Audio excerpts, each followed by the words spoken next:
ओम नमः शिवाय। जय भोलेनाथ। आप सभी का हमारे YouTube चैनल पर हार्दिक स्वागत है। प्रिय भक्तजनों, आज हम आपको सुना रहे हैं शिव महापुराण में दूसरे अध्याय की कथा।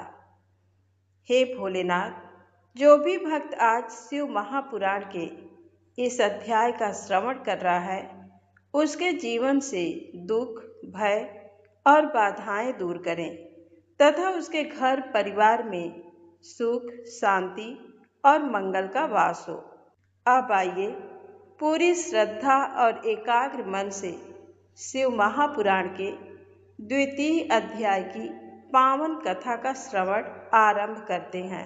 आज की कथा है प्रयाग में सूत जी से मुनियों का तुरंत पाप नाश करने वाले साधन के विषय में प्रश्न।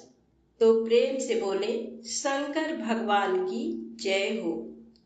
जो आदि से लेकर अंत में है, नित्य मंगलमय है, जो आत्मा के स्वरूप को प्रकाशित करने वाले हैं, जिनके 5 मुख हैं और जो खेल खेल में जगत की रचना, पालन और संहार तथा अनुग्रह एवं तिरोभाव रूप 5 प्रबल कर्म करते हैं, उन सर्वश्रेष्ठ अजर अमर उमापति भगवान शंकर का मैं मन ही मन चिंतन करता हूँ। व्यास जी कहते हैं, धर्म का महान क्षेत्र जहाँ गंगा यमुना का संगम है, उस पुण्यमय प्रयाग जो ब्रह्मलोक का मार्ग है, वहाँ एक बार महातेजस्वी महाभाग महात्मा मुनियों ने विशाल यज्ञ का आयोजन किया। उस ज्ञान यज्ञ का समाचार सुनकर पौराणिक शिरोमणि व्यास जी के शिष्य सूत जी वहां मुनियों के दर्शन के लिए आए। सूत जी का सभी मुनियों ने विधिवत स्वागत व सत्कार किया तथा उनकी स्तुति करते हुए हाथ जोड़कर उनसे कहा, हे सर्वज्ञ विद्वान रोमहर्षण जी, आप बड़े भाग्यशाली हैं। आपने स्वयं व्यास जी के मुख से पुराण विद्या प्राप्त की है। आप आश्चर्य स्वरूप कथाओं का भंडार हैं। आप भूत, भविष्य और वर्तमान के ज्ञाता हैं। हमारा सौभाग्य है कि आपके दर्शन हुए। आपका यहाँ आना निरर्थक नहीं हो सकता। आप कल्याणकारी हैं। उत्तम बुद्धि वाले सूत जी, यदि आपका अनुग्रह हो तो गोपनीय होने पर भी आप शुभ तत्व का वर्णन करें, जिससे हमारी तृप्ति नहीं होती और उसे सुनने की हमारी इच्छा ऐसे ही रहती है। कृपा कर उस विषय का वर्णन करें। घोर कलयुग आने पर मनुष्य पुण्य कर्म से दूर होकर दुराचार में फंस जाएंगे, दूसरों की बुराई करेंगे, पराई स्त्रियों के प्रति आसक्त होंगे, हिंसा करेंगे, मूर्ख, नास्तिक और पशु बुद्धि हो जाएंगे। कलयुग में वेद प्रतिपादित वर्ण आश्रम व्यवस्था नष्ट हो जाएगी। प्रत्येक वर्ण और आश्रम में रहने वाले अपने अपने धर्मों के आचरण का परित्याग कर विपरीत आचरण करने में सुख प्राप्त करेंगे।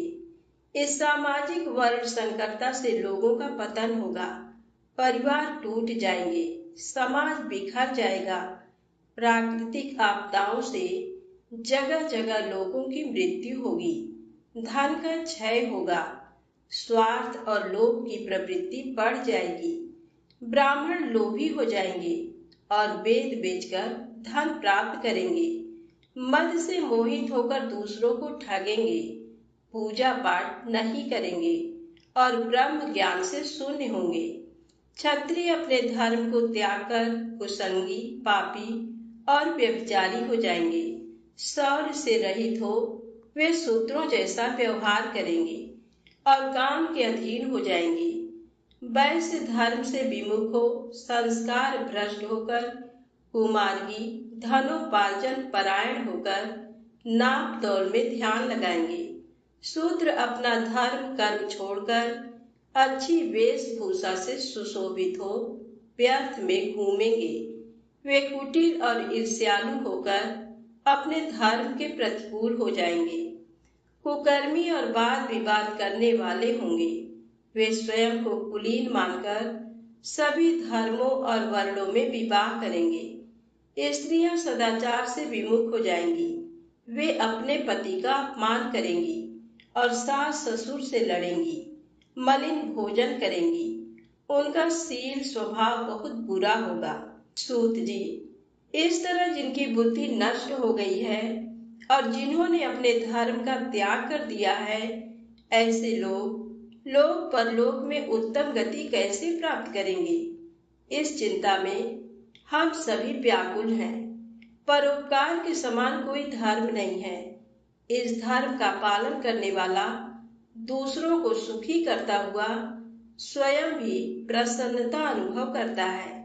ये भावना यदि निष्काम हो तो कर्ता का हृदय शुद्ध करते हुए उसे परम गति प्रदान करती है। हे महामुने, आप समस्त सिद्धांतों के ज्ञाता हैं। कृपा कर कोई ऐसा उपाय बताइए जिससे इन सब के पापों का तत्काल नाश हो जाए। व्यास जी कहते हैं, उन श्रेष्ठ मुनियों की ये बात सुनकर सूत जी मन ही मन परम श्रेष्ठ भगवान शंकर का स्मरण करके उनसे इस प्रकार बोले।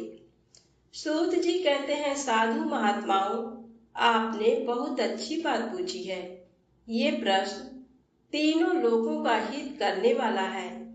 आप लोगों के स्नेहपूर्ण आग्रह पर गुरुदेव व्यास का स्मरण कर मैं समस्त पाप राशियों से उद्धार करने वाले शिव पुराण की अमृत कथा का वर्णन कर रहा हूँ। ये वेदांत का सार सर्वस्व है। यही परलोक में परमार्थ को देने वाला है तथा दुष्टों का विनाश करने वाला है। इसमें भगवान शिव के उत्तम यश का वर्णन है। धर्म, अर्थ, काम और मोक्ष आदि पुरुषार्थों को देने वाला पुराण अपने प्रभाव की दृष्टि से वृद्धि तथा विस्तार को प्राप्त हो रहा है। शिव पुराण अध्ययन से कलयुग के सभी पापों में लिप्त जीव उत्तम गति को प्राप्त होंगे। इसके उदय से ही कलयुग का उत्पात शांत हो जाएगा।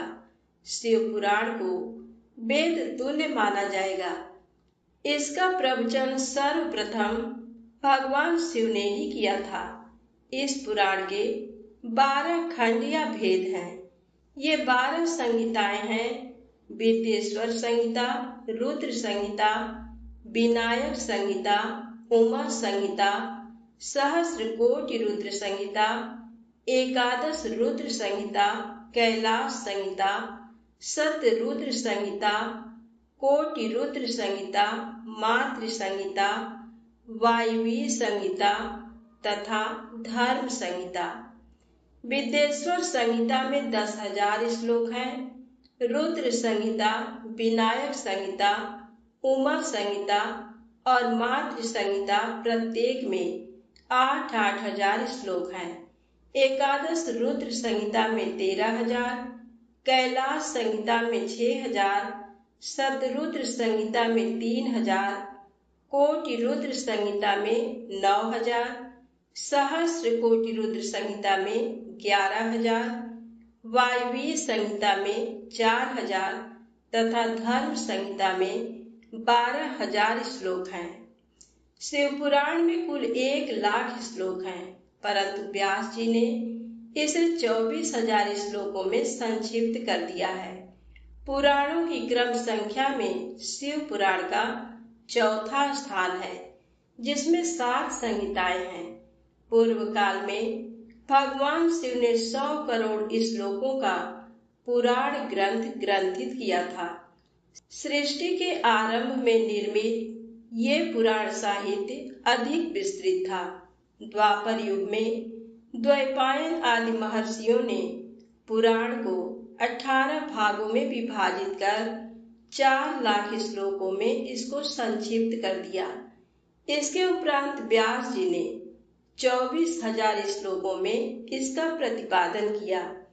ये वेद तुल्य पुराण विद्येश्वर रुद्र संहिता, सत्य रुद्र संहिता, कोटि रुद्र संहिता, उमा संहिता, कैलाश संहिता और वायवीय संहिता नामक 7 संहिताओं में विभाजित है।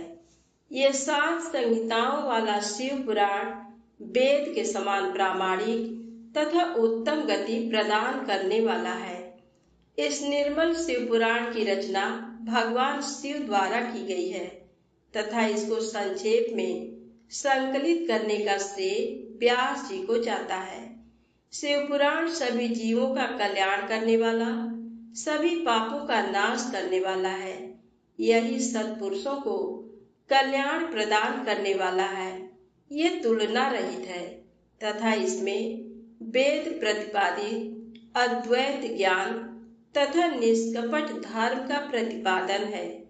शिव पुराण श्रेष्ठ मंत्र समूहों का संकलन है तथा यही सभी के लिए शिव धाम की प्राप्ति का साधन है। समस्त पुराणों में सर्वश्रेष्ठ शिव पुराण ईर्ष्या रहित अंतःकरण वाले विद्वानों के लिए जानने की वस्तु है। इसमें परमात्मा का गान किया गया है। इस अमृतमय शिव पुराण को आदर से पढ़ने और सुनने वाला मनुष्य भगवान शिव का प्रिय होकर परम गति को प्राप्त कर लेता है। व्यास जी कहते हैं, सूत जी के वचनों को सुनकर सभी महर्षि बोले, भगवान आप वेद तुल्य अद्भुत एवं पुण्यमयी शिव पुराण की कथा सुनाइए। सूत जी ने कहा, हे महर्षिगण, आप कल्याणमय भगवान शिव का स्मरण करके वेद के सार से प्रकट शिव पुराण की अमृत कथा सुनिए। शिव पुराण में भक्ति, ज्ञान और वैराग्य का गान किया गया है। जब सृष्टि आरंभ हुई तो 6 कुलों के महर्षि आपस में वाद विवाद करने लगे कि अमुक वस्तु उत्कृष्ट है, अमुक नहीं। जब इस विवाद ने बड़ा रूप धारण कर लिया तो सभी अपनी शंका के समाधान के लिए सृष्टि की रचना करने वाले अविनाशी ब्रह्मा के पास जाकर हाथ जोड़कर कहने लगे, हे प्रभु, आप संपूर्ण जगत को धारण कर उनका पोषण करने वाले हैं। प्रभु, हम जानना चाहते हैं कि संपूर्ण तत्वों से परे परात्पर पुराण पुरुष कौन है। ब्रह्मा जी ने कहा, ब्रह्मा, विष्णु, रुद्र और इंद्र आदि से युक्त संपूर्ण जगत समस्त भूतों एवं इंद्रियों के साथ पहले प्रकट हुआ है। वे देव महादेव ही सर्वज्ञ और संपूर्ण है। भक्ति से ही इनका साक्षात्कार होता है। दूसरे किसी उपाय से इनका दर्शन नहीं होता। भगवान शिव में अटूट भक्ति मनुष्य को संसार बंधन से मुक्ति दिलाती है। भक्ति से उन्हें देवता का कृपा प्रसाद प्राप्त होता है।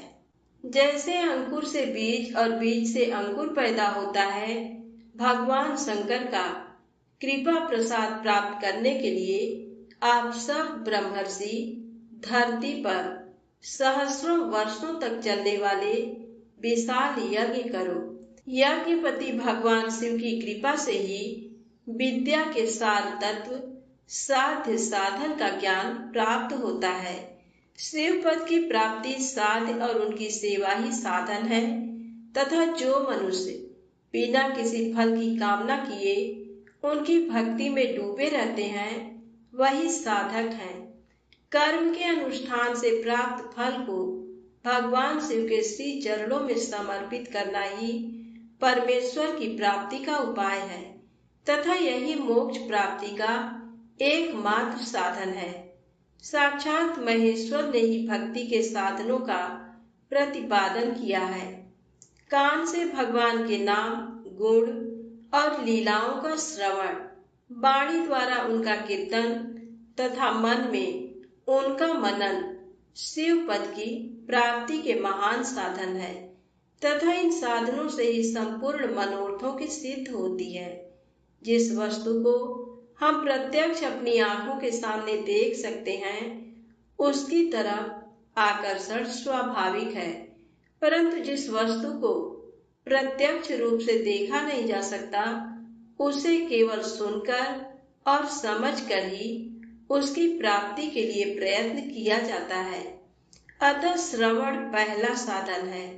श्रवण द्वारा ही गुरु मुख से तत्व को सुनकर श्रेष्ठ बुद्धि वाला विद्वान अन्य साधन कीर्तन और मनन की शक्ति व सिद्धि प्राप्त करने का यत्न करता है।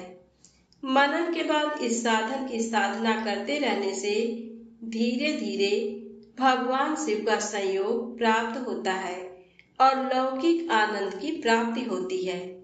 भगवान शिव की पूजा, उनके नामों का जाप तथा उनके रूप गुण विलास के हृदय में निरंतर चिंतन को ही मनन कहा जाता है। महेश्वर की कृपा दृष्टि से उपलब्ध इस साधन को ही प्रमुख साधन कहा जाता है। सूत जी कहते हैं, हे मुनियों, इस साधन का महात्म बताते समय मैं एक प्राचीन वृत्तांत का वर्णन करूंगा, जिसे आप ध्यान पूर्वक सुने। बहुत पहले की बात है। पराशर मुनि के पुत्र मेरे गुरु व्यास देव जी सरस्वती नदी के तट पर तपस्या कर रहे थे। एक दिन सूर्य के समान तेजस्वी विमान से यात्रा करते हुए भगवान सनत कुमार वहां जा पहुंचे। मेरे गुरु ध्यान में मग्न थे। जागने पर अपने सामने सनत कुमार जी को देखकर वे बड़ी तेजी से उठे और उनके चरणों का स्पर्श कर उन्हें अर्घ्य देकर योग के आसन पर विराजमान किया। प्रसन्न होकर सनत कुमार जी गंभीर वाणी में बोले, मुनि, तुम सत्य का चिंतन करो। सत्य तत्व का चिंतन ही श्रेय प्राप्ति का मार्ग है। इसी से कल्याण का मार्ग प्रशस्त होता है। यही कल्याणकारी है। ये जब जीवन में आ जाता है तो सब सुंदर हो जाता है। सत्य का अर्थ है सदैव रहने वाला। इस काल का कोई प्रभाव नहीं पड़ता। ये सदा एक समान रहता है। सनत कुमार जी ने महर्षि व्यास को आगे समझाते हुए कहा, महर्षि, सत्य पदार्थ भगवान शिव ही है। भगवान शंकर का श्रवण, कीर्तन और मनन ही उन्हें प्राप्त करने के सर्वश्रेष्ठ साधन है। पूर्व काल में मैं दूसरे अनेकानेक साधनों के भ्रम में पड़ा घूमता हुआ तपस्या करने मंदराचल पर जा पहुंचा। कुछ समय बाद महेश्वर शिव की आज्ञा से सबके साक्षी तथा शिव गणों के स्वामी नंदिकेश्वर वहां आए और स्नेह पूर्वक मुक्ति का साधन बताते हुए बोले, भगवान शंकर का श्रवण, कीर्तन और मनन ही मुक्ति का स्रोत है। ये बात मुझे स्वयं देवादिदेव भगवान शिव ने बताई है। अतः तुम इन्हीं साधनों का अनुष्ठान करो। व्यास जी से ऐसा कहकर अनुगामियों सहित सनत कुमार ब्रह्म धाम को चले गए। इस प्रकार इस उत्तम वृत्तांत का संक्षेप में मैंने वर्णन किया है। ऋषि बोले, सूत जी, आपने श्रवण, कीर्तन और मनन को मुक्ति का उपाय बताया है, किंतु जो मनुष्य इन तीनों साधनों में असमर्थ हो, वह मनुष्य कैसे मुक्त हो सकता है? किस कर्म के द्वारा बिना यत्न के ही मोक्ष मिल सकता है?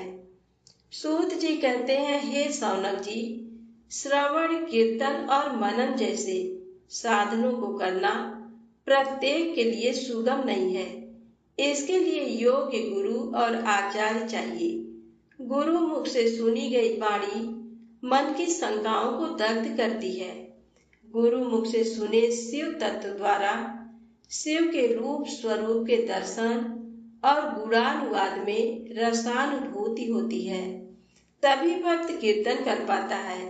यदि ऐसा कर पाना संभव ना हो तो मोक्षार्थी को चाहिए कि वह भगवान शंकर के लिंग एवं मूर्ति की स्थापना करके रोज उनकी पूजा करें।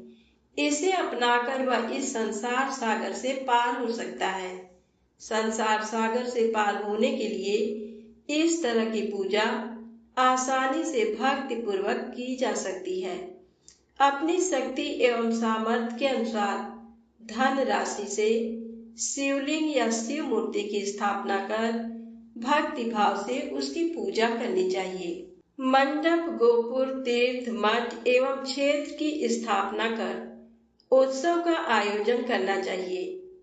पुष्प, धूप, वस्त्र, गंध, दीप और तरह तरह के भोजन नैवेद्य के रूप में अर्पित करने चाहिए। श्री शिव जी ब्रह्म रूप और निष्कल अर्थात कला रहित भी हैं और कला सहित भी। मनुष्य इन दोनों स्वरूपों की पूजा करते हैं। शंकर जी को ही ब्रह्म पदवी भी प्राप्त है। कलापूर्ण भगवान शिव की मूर्ति पूजा भी मनुष्यों द्वारा की जाती है और वेदों ने भी इस तरह की पूजा की आज्ञा प्रदान की है। सनत कुमार जी ने पूछा, हे नंदिकेश्वर, पूर्व काल में उत्पन्न हुए लिंग अर्थात मूर्ति की उत्पत्ति के संबंध में आप हमें विस्तार से बताइए। नंदिकेश्वर ने बताया, मुनीश्वर, प्राचीन काल में एक बार ब्रह्मा और विष्णु के मध्य युद्ध हुआ तो उनके बीच स्तंभ रूप में शिव जी प्रकट हो गए। इस प्रकार उन्होंने पृथ्वी लोक का संरक्षण किया। उसी दिन से महादेव जी का लिंग के साथ साथ मूर्ति पूजन भी जगत में प्रचलित हो गया। अन्य देवताओं की साकार अर्थात मूर्ति पूजा होने लगी, जो कि अभीष्ट फल प्रदान करने वाली थी। परंतु शिव जी के लिंग और मूर्ति दोनों रूप ही पूजनीय है। नंदिकेश्वर बोले, पूर्व काल में श्री विष्णु अपनी पत्नी श्री लक्ष्मी जी के साथ शेष शैया पर शयन कर रहे थे। तब एक बार ब्रह्मा जी वहां पहुंचे और विष्णु जी को पुत्र कहकर पुकारने लगे, पुत्र उठो, मैं तुम्हारा ईश्वर तुम्हारे सामने खड़ा हूँ। ये सुनकर विष्णु जी को क्रोध आ गया। फिर भी शांत रहते हुए वे बोले, पुत्र तुम्हारा कल्याण हो, कहो अपने पिता के पास कैसे आना हुआ। ये सुनकर ब्रह्मा जी कहने लगे, मैं तुम्हारा रक्षक हूँ, सारे जगत का पितामह हूँ, सारा जगत मुझ में निवास करता है। तू मेरी नाभि कमल से प्रकट होकर मुझसे ऐसी बातें कर रहा है। इस प्रकार दोनों में विवाद होने लगा। तब वे दोनों अपने को प्रभु कहते कहते एक दूसरे का वध करने को तैयार हो गए। हंस और गरुड़ पर बैठे दोनों परस्पर युद्ध करने लगे। ब्रह्मा जी के वक्ष स्थल में विष्णु जी ने अनेकों अस्त्रों का प्रहार करके उन्हें व्याकुल कर दिया। इससे कुपित हो ब्रह्मा जी ने भी पलटकर भयानक प्रहार किए। उनके पारस्परिक आघातों से देवताओं में हलचल मच गई। वे घबराए और त्रिशूलधारी भगवान शिव के पास गए और उन्हें सारी व्यथा सुनाई। भगवान शिव अपनी सभा में उमा देवी सहित सिंहासन पर विराजमान थे और मंद मंद मुस्कुरा रहे थे। महादेव जी बोले, पुत्रों, मैं जानता हूँ कि तुम ब्रह्मा और विष्णु के परस्पर युद्ध से बहुत दुखी हो। तुम डरो मत, मैं अपने गणों के साथ तुम्हारे साथ चलता हूँ। तब भगवान शिव अपने नंदी पर आरूढ़ हो देवताओं सहित युद्ध स्थल की ओर चल दिए।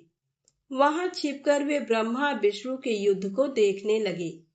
उन्हें जब ये ज्ञात हुआ कि वे दोनों एक दूसरे को मारने की इच्छा से माहेश्वर और पाशुपत अस्त्रों का प्रयोग करने जा रहे हैं, तो वे युद्ध को शांत करने के लिए महाअग्नि के तुल्य एक स्तंभ रूप में ब्रह्मा और विष्णु के मध्य खड़े हो गए।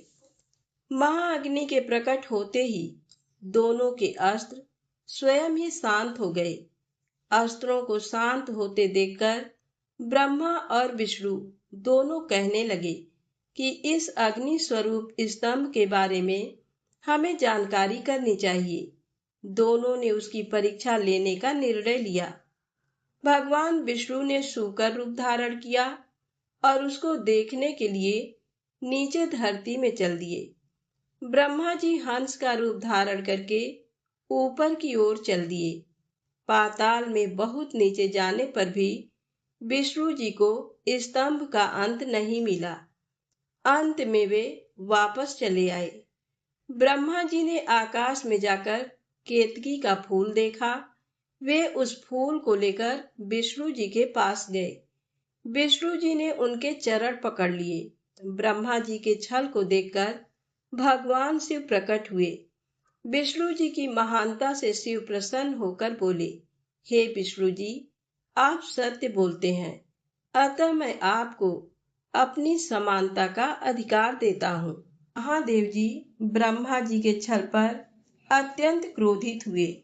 उन्होंने अपने त्रिनेत्र तीसरी आंख से भैरव को प्रकट किया और उन्हें आज्ञा दी कि वह तलवार से ब्रह्मा जी को दंड दें। आज्ञा पाते ही भैरव ने ब्रह्मा जी के बाल पकड़ लिए और उनका 5वां सिर काट दिया। ब्रह्मा जी डर के मारे कांपने लगे। उन्होंने भैरव के चरण पकड़ लिए तथा क्षमा मांगने लगे। इसे देखकर श्री विष्णु ने भगवान शिव से प्रार्थना की कि आपकी कृपा से ही ब्रह्मा जी को 5वां सिर मिला था, अतः आप इन्हें क्षमा कर दें। तब शिव जी की आज्ञा पाकर ब्रह्मा को भैरव ने छोड़ दिया। शिव जी ने कहा, तुमने प्रतिष्ठा और ईश्वरत्व को दिखाने के लिए छल किया है, इसलिए मैं तुम्हें शाप देता हूँ कि तुम सत्कार, स्थान व उत्सव से विहीन रहोगे। ब्रह्मा जी को अपनी गलती का पछतावा हो चुका था।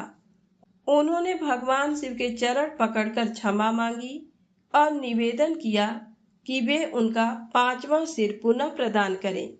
महादेव जी ने कहा, जगत की स्थिति को बिगड़ने से बचाने के लिए पापी को दंड अवश्य देना चाहिए ताकि लोक मर्यादा बनी रहे। मैं तुम्हें वरदान देता हूँ कि तुम गणों के आचार्य कहलाओगे और तुम्हारे बिना यज्ञ पूर्ण नहीं होंगे।